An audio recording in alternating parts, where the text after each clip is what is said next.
साथियों, मध्य प्रदेश पुलिस चयन परीक्षा 2023 के अंतर्गत आज हम देखने वाले हैं हमारा 2017 का पेपर।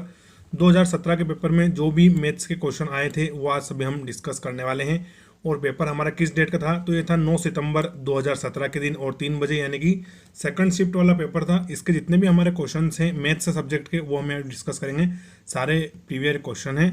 और अगर आपको सब पूरा पेपर यानी कि डेट वाइज पूरा पेपर एनालिसिस करना है, जैसे कि रीजनिंग का भी, जीके का भी और मैथ्स का भी, तो अगर ये वीडियो हमारे अच्छे व्यूज़ आते हैं, अच्छे लाइक आते हैं, तो फिर हम पूरा पेपर एनालिसिस करेंगे। या मुझे कमेंट करके बता सकते हैं कि हाँ उस एक एक पेपर हमें पूरा एनालिसिस करना है, या मैथ्स का तो हम डेली करने ही वाले हैं। और ये आप देख सकते हैं उस समय तो प्रोफेशनल एग्जामिनेशन बोर्ड हुआ करता था, अब तो कर्मचारी चयन मंडल हो गया है हमारा पेपर। तो ये पुलिस कांस्टेबल रिक्रूटमेंट टेस्ट 2017 का पेपर हम देखने वाले हैं। अगर आपको वीडियो अच्छा लगे तो इसको प्लीज़ अपने दोस्तों के साथ भी शेयर कर देना, और अगर चैनल पर नए हों तो चैनल को सब्सक्राइब जरूर कर लें। साथ ही साथियों, जो हमारा क्वेश्चन है वो मैं यहाँ पर आपको पढ़ के बताऊंगा, उसके ऑप्शन भी रहेंगे, आपको सोल्व करके आंसर नीचे सही आंसर तो रहेगा, लेकिन आपको कॉपी में आंसर करना है। बाद में कितने प्रश्न सही होते हैं वो मुझे कमेंट करके बताना है। तो मैं किसी भी क्वेश्चन का सॉल्यूशन नहीं करवाऊंगा, क्योंकि मेरे पास इतनी सुविधा नहीं है कि मैं आपको उसको सॉल्व कर पाऊँ, यानी कि लिखने की हमारे पास व्यवस्था नहीं है। मैं आपको क्वेश्चन पढ़ के बताऊँगा। इस टाइप के क्वेश्चन परीक्षा में आते थे, आप स्वयं उनको हल करेंगे और आंसर तो ऑटोमेटिक आपको पता चल ही जाएगा, क्योंकि सभी के सही आंसर हमने नीचे लिख रखे हैं। तो चलिए देखते हैं हम पहला प्रश्न। तो साथियों, पहला प्रश्न है हमारा, ए और बी किसी कार्य को एक साथ 25 दिनों में पूरा करते हैं। अकेला ए उसी कार्य को 40 दिनों में पूरा कर सकता है। यदि अकेला बी उस कार्य को करेगा तो वह कितने दिन में पूरा कर लेगा। तो ये हमारा क्वेश्चन है। सो दोस्तों, समय एवं कार्य वाला, तो ऐसे क्वेश्चन परीक्षा में पूछे जाते हैं। तो एक बार फिर से मैं प्रश्न रिपीट कर रहा हूँ कि ए और बी किसी कार्य को एक साथ 25 दिनों में पूरा करते हैं। अकेला ए उसी कार्य को 40 दिन में पूरा कर सकता है। यदि अकेला बी कार्य करे तो उसी कार्य को पूरा करने में कितने दिन लगेंगे, ये हमारा क्वेश्चन है। इसका पहला ऑप्शन साथियों 10 दिन, दूसरा ऑप्शन है 200/3 दिन, तीसरा ऑप्शन है हमारा 100/6 दिन, और फोर्थ ऑप्शन हमारा 150/7 दिन। तो अब इसको क्वेश्चन को सोल्व करना है, और आंसर यहाँ पर बिल्कुल करेक्ट नीचे दिया हुआ है। 200/3 दिन हमारा इसका करेक्ट आंसर रहेगा। तो आपको करेक्ट आंसर के लिए भटकने की जरूरत नहीं पड़ेगी। तो साथियों, ये ऐसा हमारा सिंपल फंडा रहेगा, और इसी फंडे पर हम रीजनिंग के भी और मैथ्स के डेली क्वेश्चंस आपके लिए लेकर आएंगे। अब क्या साथियों, मेरे पास ना तो स्मार्ट पैड है और ना ही स्मार्ट बोर्ड है, तो मैं यहाँ पर लिख नहीं सकता हूँ, और मार्कर ये जो माउस से हमारा इतना लिखने में नहीं आता है, इसलिए मैं क्वेश्चन का सोल्यूशन आपको नहीं कर रहा हूँ। जैसे जैसे वीडियो की रीच बढ़ेगी, हमारे पास सुविधाएं बढ़ जाएगी, तो हम स्मार्ट पैड या फिर वो खरीदने की कोशिश करेंगे ना। तो इस प्रकार से हमारा रहेगा। तो ये पहला प्रश्न हमारा हो गया है समय एवं कार्य का। चलिए अगला प्रश्न देखते हैं हम। अगला प्रश्न है, अरविंद ने 10% की छूट पर एक मेज को खरीदा। यदि मेज की कीमत 400 रुपये है तो अरविंद को कितने रुपए का भुगतान करने की आवश्यकता है। तो हमारा लाभ हानि जो बट्टा वाला होता है उस चैप्टर का क्वेश्चन है कि अरविंद ने 10% की छूट पर एक मेज को खरीदा। यदि मेज की कीमत 400 रुपये है तो अरविंद को कितने रुपए का भुगतान करने की जरूरत है। तो पहला ऑप्शन है हमारा 410 रुपये, दूसरा ऑप्शन है हमारा 380 रुपये, तीसरा ऑप्शन हो जाएगा हमारा 400 रुपये, और फोर्थ ऑप्शन है हमारा 360 रुपये। तो इसका करेक्ट आंसर क्या है? इसका करेक्ट आंसर है 360 रुपये। तो जैसे मैं प्रश्न पढ़ूं आपको भी पढ़ लेना है, और तुरंत अपनी कॉपी में उसको सोल्व करके देखना है कि सही आंसर आपका आ रहा है या नहीं आ रहा है ना। चलिए अगला प्रश्न देखते हैं हम। नेक्स्ट इंपोर्टेंट प्रश्न है समय और कार्य से ही कि ए और बी एक कार्य को 30 दिनों में समाप्त कर सकते हैं। वे एक साथ 20 दिन कार्य करते हैं और फिर ए अकस्मात कार्य छोड़ देता है, यानी कि ऑटोमेटिक कार्य छोड़ देता है अपने आप। फिर 8 दिन किसी कारण से वो कार्य छोड़ देता है। बी दिए हुए कार्य को 25 दिन में पूरा करता है। कितने दिन में अकेला बी इस कार्य को समाप्त कर सकता है। फिर से मैं प्रश्न रिपीट कर रहा हूँ कि साथियों, ए और बी दो हैं, तो एक कार्य को 30 दिनों में समाप्त कर सकते हैं। वे एक साथ 20 दिन तक तो कार्य करते हैं, लेकिन फिर क्या होता है, ए आकस्मिक कारणों से कार्य छोड़ के कहीं चला जाता है। अब बी दिए हुए कार्य को 25 दिन में पूरा करता है। कितने दिनों का समय लगेगा अगर अकेला इस कार्य को करे, जो हमारा बी व्यक्ति है वो अकेला इस कार्य को करे, तो कितने दिन में समय लगेगा। तो पहला ऑप्शन है हमारे 60 दिन, दूसरा ऑप्शन है 75 दिन, तीसरा ऑप्शन है 50 दिन, और फोर्थ ऑप्शन है हमारा 45 दिन। तो इस प्रश्न का करेक्ट आंसर है साथियों 75 दिन, यानी कि उसको अगर बी अकेला कार्य करेगा तो उसको 75 डेज लगने वाले हैं। और देखिए आप समय और कार्य के अच्छे क्वेश्चन आ रहे हैं। इस सेट में लगभग अभी तक हम 2 प्रश्न डिस्कस कर चुके हैं। चलिए नेक्स्ट क्वेश्चन की ओर बढ़ते हैं। अगला प्रश्न हमारा है, अंक 1 2 3 0 8 से 4 अंक वाली ऐसी कितनी संख्याएं निर्मित हो सकती हैं जो 10 से भाज्य है। क्या है प्रश्न कि 1 2 3 0 8 इन साथियों 4 अंक वाली ऐसी कौन कौन सी संख्याएं बन सकती हैं जो 10 से भाज्य हो? तो पहला ऑप्शन है हमारी 6 संख्या, दूसरा ऑप्शन है 24 संख्याएं, तीसरा ऑप्शन हो जाएगा 12 संख्याएं और फोर्थ ऑप्शन है हमारा 18 संख्याएं। तो इसका करेक्ट आंसर है 24 संख्याएं। कितनी? 24 संख्याएं साथियों ऐसी निर्मित हो जाएगी 1, 2, 3, 0 और 8 से, जो कि 4 अंक वाली भी होगी और 10 से भाज्य भी होगी। तो इस जो हमारा 5वां नंबर का प्रश्न है इसका करेक्ट आंसर है 24। नेक्स्ट इंपोर्टेंट क्वेश्चन है साथियों हमारा पासा वाला कि एक साथ 2 पासा फेंकने में 6 के योग वाले नंबर आने की संभावना क्या है?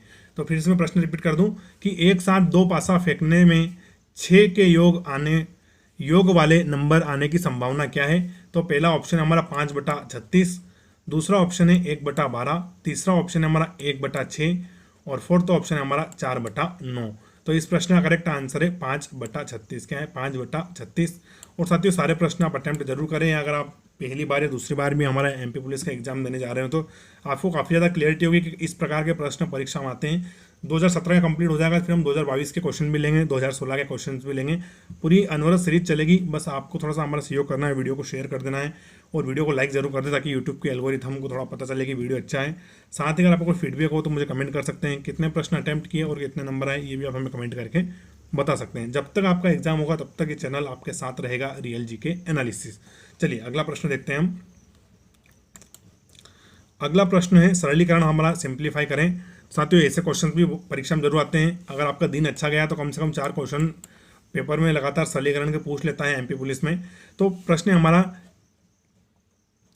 3/7 प्लस 1/4, फिर ये हमारा भाग का सिंबल है, भाग का चिन्ह 7, 1/2 माइनस 3/7 बराबर क्या होगा? तो ये हमारा सरलीकरण का प्रश्न है। तो पहला ऑप्शन है हमारा 6/7, दूसरा ऑप्शन है हमारा 21/37। क्या है? 21/37। तीसरा ऑप्शन है 3/1/7 और फोर्थ ऑप्शन है हमारा 3। क्या है? Fourth option 3। तो इसका करेक्ट आंसर है 3/1/7। क्या है? 3/1/7 बिल्कुल इसका करेक्ट आंसर है। नॉर्मल सा प्रश्न है, छोटी सी इक्वेशन है, सिंप्लीफिकेशन का, ये आसानी से आप इसको कर लिएंगे। चलिए अगला प्रश्न देखते हैं हम। अगला प्रश्न हमारा साथियों समय चाल वाला आ गया है। प्रश्न है कि एक कार को 300 किलोमीटर की दूरी को तय करने में 5 घंटे का समय लगता है। किलोमीटर प्रति घंटा में कितनी चाल होनी चाहिए ताकि पूर्व समय के 4/5 में समान दूरी को कवर किया जा सके? चलिए प्रश्न फिर से रिपीट करता हूं कि एक कार को 300 किलोमीटर की दूरी तय करने के लिए कितने 5 घंटे का समय लग रहा है, यानी कि वो 60 किलोमीटर प्रति घंटे की रफ्तार से चल रही है। लेकिन प्रश्न बोल रहा है कि किलोमीटर प्रति घंटे में कितनी चाल होनी चाहिए ताकि पूर्व समय के 4/5वें भाग में ही समान दूरी को कवर करके कार अपने नियत स्थान पर पहुंच जाए। तो पहला ऑप्शन है हमारा 50 किलोमीटर, दूसरा ऑप्शन है 45 किलोमीटर, तीसरा ऑप्शन है 75 किलोमीटर और फोर्थ ऑप्शन है 60 किलोमीटर पर आवर। तो साथियों तो प्रश्न पढ़ने में हमें समझ में आ रहा है कि अगर वो 50 की स्पीड से चल रही है, 60 की स्पीड से चल रही है, कितनी 60 की स्पीड से चल रही है, तो उसको 300 किलोमीटर कवर करने में 5 घंटे लग रहे हैं, लेकिन हमें 4 घंटे में पहुंचाना है। तो स्पीड हम ऑटोमेटिक उसकी 75 कर देंगे, क्योंकि 75 में 4 का गुणा करेंगे तो 300 हमारा आंसर आ ही जाएगा। तो करेक्ट आंसर इसका क्या है? 75 किलोमीटर प्रति आवर। तो साथियों कभी कभी ऐसे इजी प्रश्न आ जाते हैं, कुछ प्रश्न आपका टाइम लेंगे, कुछ प्रश्न बिल्कुल पढ़ते से हो जाएंगे। तो ऐसे ही आपका समय का बचेगा और आपको समय का वो करना है, प्रबंधन करना है, ताकि अब तभी हमारे 100 क्वेश्चन सफल हो पाएंगे। और इसके लिए आप डेली टेस्ट लगाएंगे। आपका एक टेस्ट तरह का ही है, क्योंकि इसमें आपको हम सोल्यूशन नहीं दे रहे हैं, तो ये समझ लीजिए आप एक टेस्ट ही दे रहे हैं। चलिए अगला प्रश्न देखते हैं हम। अगला प्रश्न है हमारा, यदि √6 बराबर 2 दशमलव है ना, 2.4517, यानी कि √6 बराबर 2.4517, तो √3 माइनस √2 और बटे में इसका √3 प्लस √2 का 3 दशमलव स्थानों तक सही मान होगा। तो ये प्रश्न हमारा फिर से रिपीट कर दूं कि यदि √6 बराबर 2.4517 है तो √3 माइनस √2 बटे में फिर √3 प्लस √2 का 3 दशमलव स्थानों तक सही मान क्या होगा? और आपके ऑप्शन है 0.092, दूसरा ऑप्शन है हमारा 0.096 यानी 96, तीसरा ऑप्शन है 0.080 और फोर्थ ऑप्शन है हमारा 0.101। तो इसका करेक्ट आंसर है 0.101, बिल्कुल हमारा राइट आंसर है। आपका भी करेक्ट आंसर आ गया होगा, इसी में आशा करता हूं। चलिए अगला प्रश्न देखते हैं हम।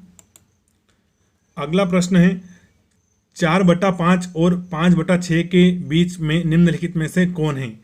प्रश्न थोड़ा अजीब है, ये मुझे भी समझ में नहीं आया कि 4/5 और 5/6 के बीच में निम्नलिखित में से कौन है।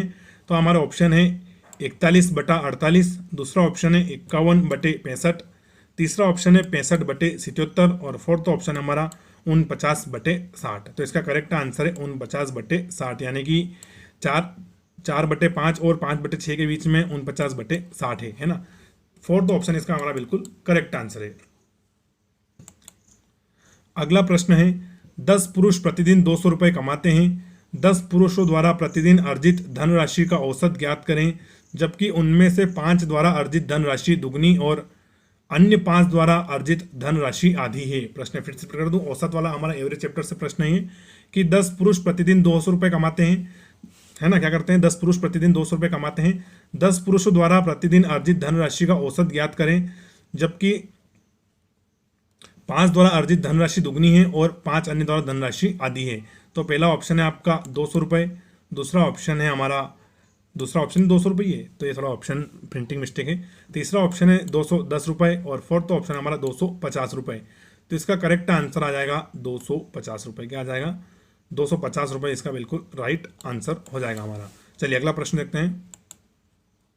अगला प्रश्न है आयु वाला, आयु चैप्टर से आने की। तो आप ये जब पेपर पूरा देखेंगे तो आपको ये भी अंदाजा लगेगा कि किस चैप्टर से किस प्रकार के प्रश्न आते हैं, लेवल क्या रहता है। ऐसा ही हम प्रतिदिन शिफ्ट वाइज आपका एनालिसिस करेंगे। तो साथियों हम देख रहे हैं अब कि राम श्याम से 6 वर्ष बड़ा है। क्या है, राम श्याम से 6 वर्ष बड़ा है। यदि राम की आयु का 9 गुना श्याम की आयु के 10 गुने के बराबर है तो राम की आयु ज्ञात करें। फिर से एक बार रिपीट कर देता हूँ, फिर ऑप्शन बताएंगे कि राम श्याम से 6 वर्ष बड़ा है। यदि राम की आयु का 9 गुना श्याम की आयु के 10 गुना के बराबर है तो राम की हमें आयु ज्ञात करनी है। एंड फिर पहला ऑप्शन है हमारा 45, दूसरा ऑप्शन है 12, तीसरा ऑप्शन है हमारा 27 और फोर्थ ऑप्शन है हमारा 60। तो इसका करेक्ट आंसर है 60। क्या है, 60 इसका बिल्कुल करेक्ट आंसर हो जाएगा। चलिए अगला प्रश्न देखते हैं। अगला प्रश्न है एक व्यक्ति को 10 घंटे की यात्रा पूरी करनी होगी। क्या है प्रश्न कि एक व्यक्ति को 10 घंटे में यात्रा पूरी करनी होगी। वो पहली आधी यात्रा 10 किलोमीटर प्रति घंटे की दर से और दूसरी आधी यात्रा 12 किलोमीटर प्रति घंटे की चाल से पूरी करता है। तो लगभग कुल यात्रा में किलोमीटर हमें ज्ञात करना है। क्या करना है, इसमें किलोमीटर याद करना है। तो एक व्यक्ति को साथियों 10 घंटे की यात्रा करनी है। क्या करनी है, 10 घंटे की उसको यात्रा करनी है।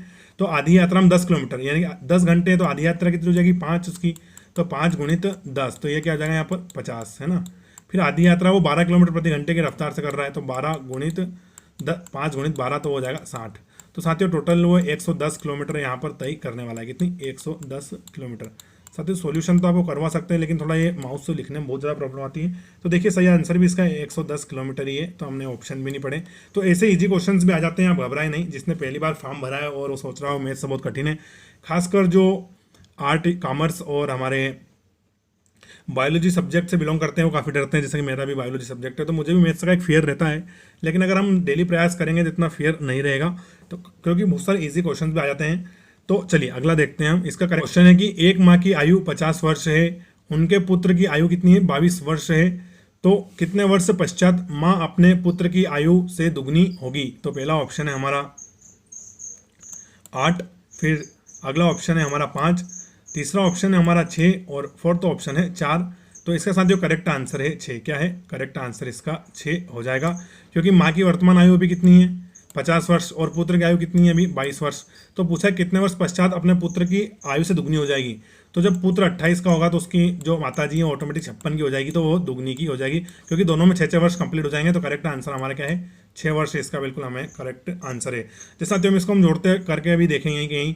तो 23 का दुगना क्या होता है, 46 तो नहीं होगा। 24 का दुगना क्या होता है, 48, तो वो भी नहीं होगा। 25 का दुगना 50 होता है, तो वो भी नहीं होगा। लेकिन जैसे हम 28 करेंगे तो 28 का दुगना 56 हो जाएगा। तो दोनों की आयु में 6 वर्ष की बढ़ोतरी हो जाएगी। तो 6 वर्ष पश्चात माँ अपने पुत्र की आयु से दुगनी होगी। तो ये भी काफ़ी इजी क्वेश्चन है, जो कि पढ़ते से इसका हमें प्रश्न आंसर समझ में आ रहा है। चलिए अगला प्रश्न देखते हैं हम। ड्रेसिंग टेबल का क्रय मूल्य ज्ञात करें। तो ये लाभ हानि वाला प्रश्न है, उस चैप्टर से है कि ड्रेसिंग टेबल का क्रय मूल्य ज्ञात करें यदि इसे 1235 रुपये में बेचने पर व्यापारी को 347 रुपये का लाभ होता है। तो फिर से मैं रिपीट कर दूं कि ड्रेसिंग टेबल का मूल्य ड्रेसिंग टेबल का क्रय मूल्य ज्ञात करना है। क्या करना है? क्रय मूल्य ज्ञात करें। यदि इसे 1235 रुपये में बेचने पर व्यापारी को 347 रुपये का लाभ होता है। तो पहला ऑप्शन है हमारा 888 यानी कि 888 रुपये, दूसरा ऑप्शन है 777 यानी कि 777 रुपये, तीसरा ऑप्शन हो जाएगा 788 रुपये और फोर्थ ऑप्शन हो जाएगा हमारा 877 रुपये। तो इसका करेक्ट आंसर है सातों 888 रुपये, बिल्कुल हमारा राइट आंसर है। आशा करता हूँ कि आपका भी 888 ही आया होगा। चलिए अगला प्रश्न देखते हैं हम। अगला प्रश्न है, एक फल विक्रेता ने 12 दर्जन संतरे 16 रुपये प्रति दर्जन की दर से खरीदे और उतने ही दर्जन संतरे 15 रुपये प्रति दर्जन की दर से खरीदे। उसने उन्हें 15 रुपये 75 पैसे प्रति दर्जन की दर से बेच दिया, तो उसका हानि या लाभ प्रतिशत क्या है? इसमें यानी कि हानि या लाभ प्रतिशत पूछा है। तो मैं प्रश्न आपको फिर से रिपीट कर देता हूँ कि एक फल विक्रेता ने 12 दर्जन संतरे 16 रुपये प्रति दर्जन की दर से खरीदे और उतने ही दर्जन यानी कि 12 दर्जन ही संतरे 15 रुपये प्रति दर्जन की दर से खरीदे। उसने उन्हें 15 रुपये 75 पैसे प्रति दर्जन की दर से बेच दिया, तो उसको लाभ या हानि इसमें हमें ज्ञात करना है। यानी कि उसने 12 दर्जन तो 16 रुपये प्रति दर्जन की दर से खरीदे हैं और जो बाकी के 12 दर्जन है वो 15 रुपये प्रति दर्जन की उससे खरीदे हैं और फिर उनको 15.75 से बेच दिया है। तो अब आप उसको लाभ या हानि बताना है। तो पहला ऑप्शन है हमारा 2/19/31%, दूसरा ऑप्शन है 1/19/31%, तीसरा ऑप्शन है हमारा 3/19/31%, उपरोक्त में से कोई नहीं। फोर्थ ऑप्शन है नन ऑफ दी अबव। तो इसका करेक्ट आंसर है 1/19/31%, बिल्कुल हमारा राइट आंसर हो जाएगा। यानी कि ऑप्शन सेकंड इसका करेक्ट आंसर आ रहा है। चलिए आपका आता है कि नहीं करके देखिए। जब तक हम अगला प्रश्न देखते हैं। अगला प्रश्न है, एक प्रदर्शनी में प्रवेश शुल्क 120 रुपये था। यानी कि आप कोई भी प्रदर्शनी में गए म्यूजियम वगैरह में, तो वहाँ का प्रवेश शुल्क कितना था? 120 रुपये था। जब शुल्क 30% तक कम हो गया तो टिकट के विक्रय से प्राप्त राजस्व में 25% की वृद्धि हुई। तो आगुंतकों की संख्या में वृद्धि का प्रतिशत क्या है? मान लो कि हमारे आदि पुरुष ही 120 रुपये में उसका टिकट था, लेकिन बाद में उसका 30% टिकट कम कर दिया, तो ज़्यादा लोग देखने चले गए, हमारे जैसे गरीब लोग भी। तो फिर आगुंतकों की संख्या में वृद्धि का प्रतिशत बताना है। तो मैं प्रश्न फिर से रिपीट कर दूं कि एक प्रदर्शनी में प्रवेश शुल्क 120 रुपये था। जब शुल्क 30% तक कम हो गया तो टिकट के विक्रय से प्राप्त राजस्व में 25% की वृद्धि हुई। आगुंतकों की संख्या में वृद्धि का प्रतिशत क्या था? तो पहला ऑप्शन है हमारा 50.5%, दूसरा ऑप्शन हो जाएगा हमारा 82.5%, तीसरा ऑप्शन है हमारा 78.5% और फोर्थ ऑप्शन है हमारा 46.5%। तो इसका साथियों करेक्ट आंसर है हमारा ऑप्शन तीसरा, 78.5% आगुंतकों की संख्या में वृद्धि हो गई। ऑप्शन तीसरा बिल्कुल करेक्ट है। अगला प्रश्न देखते हैं हम। अगला प्रश्न काफी बड़ा इबारत वाला है। प्रश्न है कि कारखाना उत्पादों पी, क्यू और आर के एक सर्वेक्षण से यह ज्ञात हुआ कि 230 उपभोक्ता उत्पाद पी को पसंद करते हैं, जो 62 हमारे कस्टमर हैं वो उत्पाद क्यू को पसंद करते हैं, फिर 48 उपभोक्ता उत्पाद आर को पसंद करते हैं, उनमें से 24 उपभोक्ता ऐसे हैं जो उत्पाद पी और क्यू दोनों को पसंद करते हैं, फिर हमारे 59 उपभोक्ता ऐसे हैं जो कि उत्पाद पी और आर दोनों को पसंद करते हैं, और 42 उपभोक्ता ऐसे हैं जो उत्पाद क्यू और आर तथा 12 उपभोक्ता ऐसे जो तीनों प्रोडक्ट को पसंद करते हैं। तो उपभोक्ताओं की यहाँ पर कुल संख्या हमें बतानी है। तो प्रश्न काफी बड़ा, एक बार फिर रिपीट कर रहा हूँ, आप भी इसको पॉज करके पढ़ लीजिए एक बार कि कारखाना उत्पादों पी क्यू आर के एक सर्वेक्षण से ज्ञात हुआ कि 230 उपभोक्ता उत्पाद पी को पसंद करते हैं, 62 उपभोक्ता उत्पाद क्यू को पसंद करते हैं, 48 उपभोक्ता उत्पाद आर को पसंद करते हैं, उनमें से 24 उपभोक्ता ऐसे हैं जो कि उत्पाद पी और क्यू दोनों को पसंद करते हैं, 59 उपभोक्ता ऐसे हैं जो उत्पाद पी और आर दोनों को पसंद करते हैं, 42 उपभोक्ता ऐसे हैं जो उत्पाद क्यू और आर को पसंद करते हैं, और 12 ऐसे उपभोक्ता है जो तीनों को पसंद करते हैं, पी क्यू आर तीनों को ही पसंद करते हैं। तो यहाँ पर हमें टोटल कस्टमर्स की संख्या ज्ञात करनी है। तो पहला ऑप्शन है हमारा 427, दूसरा ऑप्शन है 227, तीसरा ऑप्शन है हमारा 527 और फोर्थ है हमारा 327। तो इसका करेक्ट आंसर हो जाएगा साथियों 227 टोटल यहाँ पर कस्टमर हैं। चलिए अगला प्रश्न देखते हैं हम। अगला प्रश्न है 80 लीटर के एक डिब्बे में दूध का पानी से अनुपात 1:3 है, कितना दूध इसमें मिलाया जाए कि जिससे कि अनुपात हमारा 3:1 हो जाए, यानी कि उल्टा हो जाए। अभी 1:3 है, कितना दूध मिलाएं कि वो 3:1 हो जाए। तो प्रश्न फिर से रिपीट कर रहा हूँ कि 80 लीटर के एक डिब्बे में दूध और पानी से अनुपात 1:3 है। कितना दूध इसमें मिलाया जाए जिससे कि अनुपात 3:1 हो जाए। तो पहला ऑप्शन हमारा 160 लीटर, दूसरा ऑप्शन है 60 लीटर, तीसरा ऑप्शन है 130 लीटर और फोर्थ ऑप्शन हमारा 210 लीटर। तो इसका करेक्ट आंसर है 160 लीटर। कितना? 160 लीटर बिल्कुल हमारा राइट आंसर है, यानी कि ऑप्शन 1। चलिए अगला प्रश्न देखते हैं हम। अगला प्रश्न है, यदि एक संख्या का 5/7 उसी संख्या के 2/3 से 15 अधिक है तो संख्या होगी। क्या है प्रश्न? कि यदि एक संख्या का 5/7, ये ऐसे 5/7 लिखा हुआ है, 5/7 उसी संख्या के 2/3 से क्या है 15 अधिक है तो संख्या क्या होगी? तो पहला ऑप्शन है हमारा 425.75, दूसरा ऑप्शन है 315.79, तीसरा ऑप्शन है हमारा 887.5 और फोर्थ ऑप्शन है हमारा 400। तो इसका करेक्ट आंसर है 315.79 बिल्कुल हमारा राइट आंसर हो जाएगा, यानी कि ऑप्शन सेकंड बिल्कुल करेक्ट है। नेक्स्ट इंपोर्टेंट क्वेश्चन है, 11 संख्याओं का औसत 10.9 है। क्या है? 11 संख्याओं का औसत 10.9 है। यदि प्रथम 6 संख्याओं का औसत 10.6 फिर से रिपीट कर दूं कि 11 संख्याओं का औसत 10.9 है। यदि प्रथम 6 संख्याओं का औसत 10.5 है और अंतिम 6 संख्याओं का औसत 11.4 है तो मध्य 6वीं संख्या क्या होगी? तो ये भी काफ़ी इजी हम कर लेंगे, टोटल करके फिर दोनों का 6 निकाल के माइनस कर देंगे तो आ जाएगा। तो इसका पहला ऑप्शन है हमारा 11.5, दूसरा ऑप्शन है 11.4, तीसरा ऑप्शन है 11.3 और इसका फोर्थ ऑप्शन है 11। तो इसका हमारा करेक्ट आंसर है 11.5। क्या है? 11.5 बिल्कुल राइट आंसर रहने वाला है, ऑप्शन 1। चलिए अगला प्रश्न देखते हैं। अगला प्रश्न है, पिता और माता की औसत आयु 22 वर्ष है, यानी कि जो पेरेंट्स हैं पिता और माता, इनकी औसत आयु कितनी? 22 वर्ष है। 4 वर्ष पश्चात पिता, माता और उनके पुत्र की औसत आयु 18 वर्ष होगी। 4 वर्ष बाद की बात करें तो उस समय पुत्र की आयु क्या है? तो पुत्र की आयु में वर्तमान आयु इस प्रश्न में निकालनी है। तो पहला ऑप्शन बोल रहा है कि 3 वर्ष, दूसरा ऑप्शन 4 वर्ष, तीसरा ऑप्शन 2 वर्ष और जो हमारा फोर्थ ऑप्शन है वो बोल रहा है कि 1 वर्ष। तो इसका करेक्ट आंसर हो जाएगा 2 वर्ष। कितना? 2 वर्ष, यानी कि 2 ईयर हमारा बिल्कुल करेक्ट आंसर है। चलिए अगला प्रश्न की ओर बढ़ते हैं। अगला प्रश्न है, एक दुकानदार एक वस्तु को 500 रुपये में खरीदता है, यानी कि 500 रुपये में वो खरीदता है और इसे लागत कीमत के ऊपर 20% अंक अंकित कर देता है। यदि वह इसे 14% छूट पर बेचता है तो उसका विक्रय मूल्य क्या होगा? तो पहला ऑप्शन है हमारा 524 रुपये, दूसरा ऑप्शन है 516 रुपये, तीसरा ऑप्शन है 528 रुपये और फोर्थ ऑप्शन है हमारा 518 रुपये। तो साथियों इसका करेक्ट आंसर है 516 रुपये, यानी कि उसको 6% लाभ पर बेचेगा, 516 रुपये उसका विक्रय मूल्य होगा। नेक्स्ट क्वेश्चन देखते हैं हम।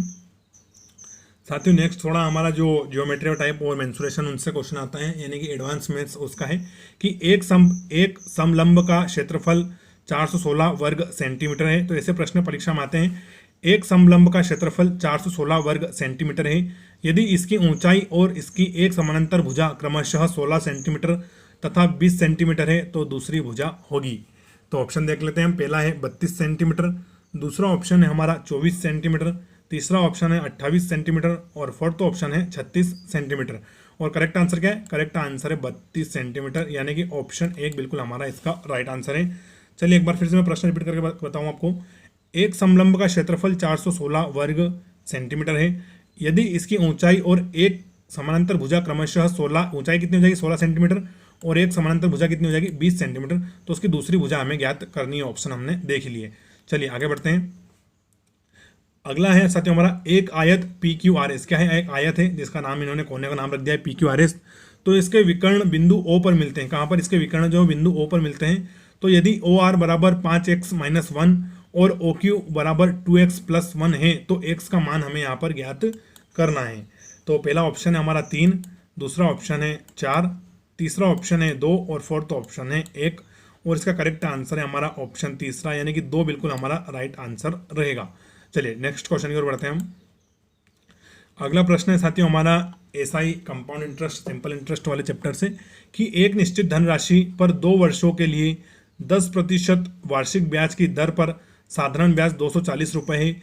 इस धनराशि पर समान ब्याज दर पर समान अवधि के लिए चक्रवृद्धि ब्याज कितना होगा? तो साथियों यहाँ पर हमें साधारण ब्याज तो इन्होंने बता रखा है और सेम ब्याज की दर सेम समय पर हमें इसका चक्रवृद्धि यानी कि कंपाउंड इंटरेस्ट निकालना है। तो प्रश्न में फिर से रिपीट कर दूं। एक निश्चित धनराशि पर 2 वर्षों के लिए 10% वार्षिक ब्याज की दर पर साधारण ब्याज तो 240 रुपये है। इस धनराशि पर समान ब्याज दर पर समान अवधि के लिए चक्रवृद्धि ब्याज क्या होगा? तो पहला ऑप्शन है 252 रुपये, फिर दूसरा ऑप्शन है हमारा 264 रुपये, तीसरा ऑप्शन हो जाएगा 266 रुपये और फोर्थ ऑप्शन हो जाएगा हमारा 248 रुपये। तो करेक्ट आंसर है 252 रुपये। कितना? 252 बिल्कुल हमारा करेक्ट आंसर हो जाएगा। चलिए अगला प्रश्न देखते हैं हम। अगला है हमारा यादृच्छिक रूप से उठाए गए। साथियों यहाँ पर यादृच्छिक रूप से मतलब होता है कि रेंडमली, यानी कि कहीं से उठा लिया, यानी कि कोई 1 2 3 4 या 2 4 6 8 या 1 3 5 7 ऐसा कोई फिक्स पैटर्न नहीं है, कहीं से भी इन्होंने संख्या उठा ली रेंडमली, यानी कि यादृच्छिक रूप से।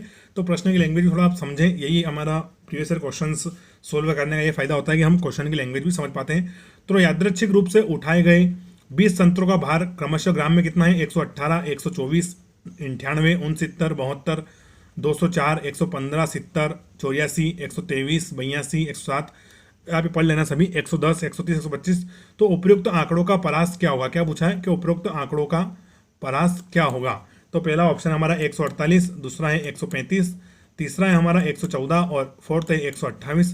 तो इसका करेक्ट आंसर हो जाएगा 135। क्या हो जाएगा इसका? 135 इसका वो हो जाएगा करेक्ट आंसर 135। चलिए अगला प्रश्न देखते हैं हम। औसत ही निकालना है, कुछ नहीं करना है, सभी को जोड़ के फिर उससे भाग लगा देना है, तो इसका औसत आ जाएगा। चलिए अगला प्रश्न देखते हैं हम। अगला प्रश्न है साथियों हमारा,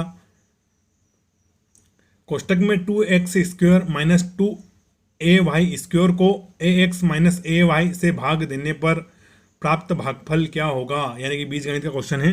फिर से रिपीट कर दूं, 2ax² माइनस 2ay² को ax माइनस ay से भाग देने पर प्राप्त भागफल क्या होगा?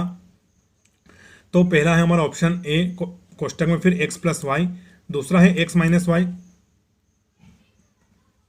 तीसरा है x प्लस वाई और फोर्थ है 2x प्लस वाई। तो इसका करेक्ट आंसर हो जाएगा 2x प्लस वाई, यानी कि ऑप्शन 4 इसका हमारा बिल्कुल करेक्ट है। तो आप देख सकते हैं कि एमपी पुलिस में से बीज गणित के क्वेश्चंस भी आते हैं, एडवांस मैथ्स भी आते हैं, और जो हमारा सरल अंक गणित है उसके क्वेश्चंस तो आते हैं 10th तक के लेवल के। चलिए अगला प्रश्न देखते हैं हम।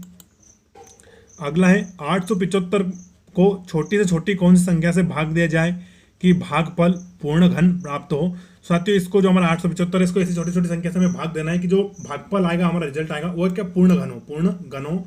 तो पहला ऑप्शन है 7, दूसरा ऑप्शन है 5, तीसरा ऑप्शन है 3 और फोर्थ ऑप्शन है हमारा 9।